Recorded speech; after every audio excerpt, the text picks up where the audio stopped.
Bitna laughs, while stabbing Dan, sending him to go to hell. Suddenly, her purple knife disappears, and the director of hell, Baal, pops up, informing her that she punished the wrong person, and warning her that her punishment has been doubled, and she has to send 10 more criminals to hell, and he storms out. It's revealed that Dan is just a traumatized child. One day, when he was a kid, he returned back home and found his parents killed, and the killer still in the kitchen. Back to present, Dan's injuries are healed, and he wakes up, seeing all his injuries disappeared. Dan takes Bitna to the police station, but the officer doesn't believe him. Later, at the restaurant, while Bitna has a dinner with her assistant, she meets another demon from the hell called Gremory, and she is a big fan for her. Gremory is punished, as Justicia. She advises Bitna to make sure that Dan doesn't talk to anyone. She goes to see Dan, and tells him the truth, that she is a demon. She holds her purple knife, right in front of him, smashing the CCTVs, and stops him secretly recording, making sure there are no witnesses. She threatens to kill him if he tells anyone. Elsewhere, Jyote Bitna's ex-fiancé looks over his redevelopment plans for a new area, but there is an issue with the villa, where Bitna is one of the people living there, and given she refused to sign the document, he wonders how to handle this. Meanwhile, Bitna has a new killing case.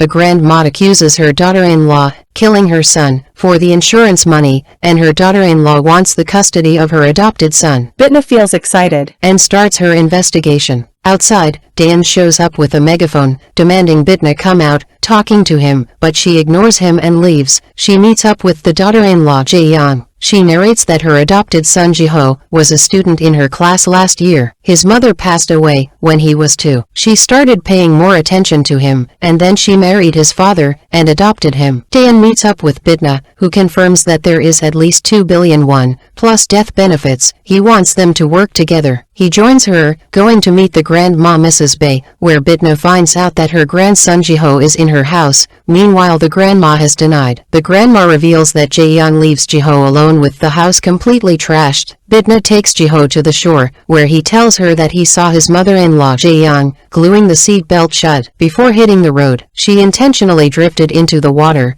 and threatened to kill his grandmother if he spoke up. Bitna tells Dan that she believes Jiho and every child's testimony, even if that kid was Dan. He remembers his parents' incident, and how the cops didn't believe him. Dan starts crying. In the courtroom, Bitna suspends the grandmother's case, and the parental rights keep standing with Jae-young, despite everything. Later, Bina uses her magic mirror, and notices that Jae-young is about of drowning Jiho in the bath. Bitna shows up to see her, and with her purple knife, she confronts Jae-young. Where is Jiho? She smirks as she lifts Jiho while he is drowning, but fortunately, Dan manages to save him. Bitna decides to give Jae-young a taste of her own medicine. She puts Jae-young in a car, glued to the back seat, and leaving her sink slowly. Jae-young agrees to admit her crimes. She narrates that she hated her first husband, and only stayed with him for the money and the apartment. She's slowly destroying his eyesight, drugging him, and eventually pushing the guy off a cliff, but his death benefit was only 500 million won, and that wasn't enough for her, and she only spared Jiho, so no one can suspect her of murder. Bitna conjures her knife, sending Jae-young to hell, and stamps her forehead with Gehenna. The cleanup crew arrives, cleaning the scene before leaving Jae-young's body in a suitcase near the police station. Bitna did that because she believes he is perfect to fool around with before she heads back to hell. It's obvious that she definitely likes him. At night, Bitna shows up, having a dinner with Taekyu and Jae-gul, as he has invited her before. She eats voraciously, and even packs up a lot of food, and heads off to see Gremory. Bitna is called to the police station to cooperate in a serial killer case. She is investigated by Dan around Jae-young's death, but there is no evidence for anything. Outside, she asks him to take her home. All the way, she tries to have fun with him, but he keeps sulking. He drops her off home, but an old lady tells them that they need to stay away from each other, otherwise one will die before long. The next day, Gremory found a serial killer case for Bitna. This killer took the lives of 12 innocent citizens. If she actually figures it out, she would only need to kill 5 more people. The only witness was a 10-year-old child in 1999. He is now about 30 years old.